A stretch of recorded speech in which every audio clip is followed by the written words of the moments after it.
Welcome back to my channel and a very special welcome if you're new here. My name is Jen. I'm a certified weight loss and nutrition coach. And today we're talking about 5 eating habits for rapid weight loss after the age of 30. So if you're excited, give this video a big, huge thumbs up.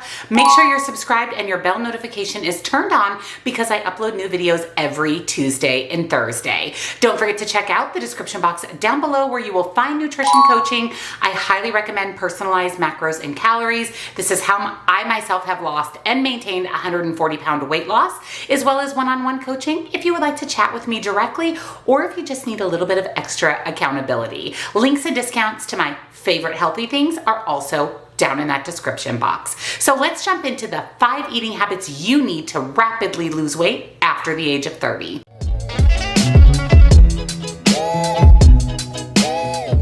Losing weight is hard no matter what age we are, but the truth of the matter is after we reach the age of 30, it becomes increasingly harder every single year to shed the extra weight. In fact, you're more likely to gain weight after the age of 30 rather than to lose weight. There are some lifestyle habits, some eating habits that you can implement that will help you not only lose weight after the age of 30, but rapidly lose that excess weight. So today I want to share with you the top 5 tips to get rid of weight gain fast. As a little side note, as a reminder, diet and exercise is how you lose weight. Nutrition is 80% of weight loss, and exercise and moving your body is about 20% of weight loss. So not only is it important to focus on moving your body, but it is more important to focus on your diet because it makes up 80% of your overall weight loss. So with that being said, tip number 1 to rapidly lose weight after the age of 30 is to consume a diet comprised of whole, real food. The more plant-based foods, the better off you're going to be when it comes to losing weight after the age of 30. Fruits, vegetables, nuts, seeds, healthy oils, potatoes, corn, lentils, and beans, these are all going to really help you shed weight. Increasing your fruit and vegetable intake alone has been known to help increase weight loss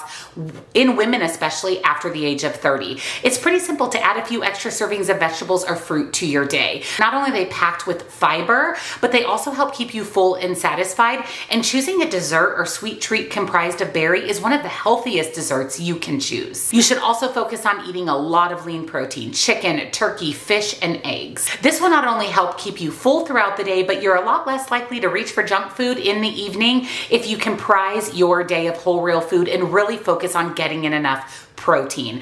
When I do macros and calories for my clients, I give them a couple of protein goals to shoot for, and my clients who reach their protein goal every day are super successful in weight loss and really lose anywhere from about 5 to 10 pounds per month, just making sure they're eating enough calories and focusing on plant-based foods and protein. So make sure that at least 80% of the foods that you consume every day are whole real foods. Number 2, limit the amount of added sugar in your diet. Now this doesn't mean you can't have sugar, and the sugar in fruit is very different than the sugar in a Snickers bar. I get asked all the time if people should limit fruit when trying to lose weight because it has sugar. No. Fruit also has fiber. So when we consume fruit, it is digested much more slowly and much differently in our body than if we consume a Snickers bar. So fruit is essential for weight loss, like we talked about with tip number 1. Now, again, this doesn't mean that you can't have sugar. It doesn't mean you can never have a cookie, a donut, a piece of cake again. It just means that you can't have that every single day. And when you do choose to have it, maybe you have a little bit smaller portion.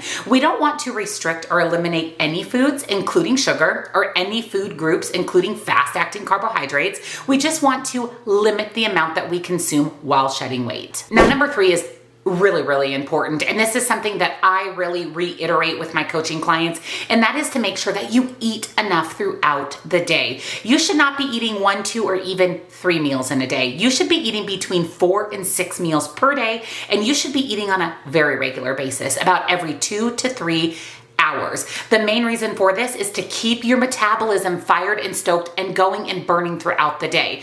We want to think of our metabolism like a fire.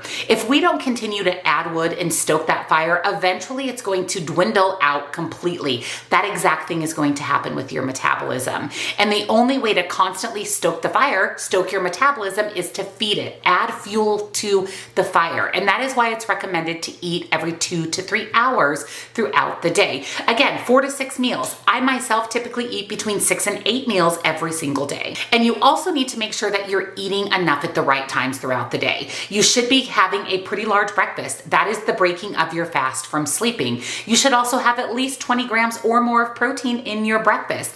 And as your meals throughout the day go, they should become lighter and lighter. Really, ideally, your biggest meals of the day should be breakfast and lunch, and then you should be having a lighter dinner. This is how you're going to stoke and fuel your metabolism the best and most effective way during the day, which leads to rapid weight loss. Tip number 4 is something I swear by and something I have done from day one of my 140-pound weight loss, and that is to meal prep. Now, I personally prep a breakfast, lunch, and snack or dessert every single week. There are a lot of my coaching clients who say, well, I don't really want to eat the same thing every day. So for you, maybe doing a buffet style or batch meal prep would be a better option. And what this means basically is to prep 1 or 2 proteins, 1 or 2 sources of carbohydrates, and 1 or 2 vegetables. And that way you can just pull those foods from your fridge, pull a protein, pull a veggie, pull a carb, and create different meals throughout the day. So for example, let's say that you cooked up a couple pounds of ground turkey. Now you could make that ground turkey into anything. You might add some taco seasoning and make a taco out of it, or a burrito bowl. You may add some marinara and make a pasta or a pasta style dish. You may add it to a salad for a source of lean protein. If you batch or buffet meal prep, at least you have healthy foods on hand to reach for, and that is why meal prepping is essential for shedding weight. It really decreases your likelihood of choosing the wrong foods throughout the day, or getting into a situation where you don't have healthy foods on hand and then you're reaching for those unhealthy foods in your house, or worse yet, you're hitting up your local gas station or drive-through for a meal. Just doing a little planning ahead is really beneficial. You know what they say, fail to plan, plan to fail. And tip number 5, practice mindful eating. What this means is don't be on your phone, don't be watching TV, don't be doing 20 other things while you're eating a meal. Really focus on the meal, savor the flavors. Pay attention to the beautiful colors, how your meal looks, how it smells, how it tastes. Set down your distractions and focus on consuming your meal distraction free. And this also means eating a little bit slower. Maybe setting your utensil down between bites so that you're naturally eating a little bit slower. It does take about 20 minutes for your stomach and your brain to connect that you've eaten a meal. So if you can slowly and mindfully consume your meal over about a 15 to 20 minute period, you're less likely to overeat during the day. And you know what that means. You're less likely to shed weight quickly. So those are the 5 eating habits for rapid weight loss after the age of 30. I mean, really, truly, these 5 eating habits are great for any age, but like I mentioned, as we age, our weight loss naturally slows down, our weight gain naturally increases, and on top of that, we lose about 3% of our lean muscle every single year as we age. That is why incorporating some exercise and strength training just really can double down on your rapid weight loss with a healthy diet. So let me know down below, what did you think of these 5 tips? Are you going to implement these to see if you can shed weight quickly after 30? And if you enjoyed today's video, give it a big, huge thumbs up. Again, subscribe if you're not, because I upload new videos every Tuesday and Thursday. And don't forget to check out the description box for nutrition coaching and links and discounts to my favorite healthy things. Thank you so much for watching, and I'll see you next time. Bye.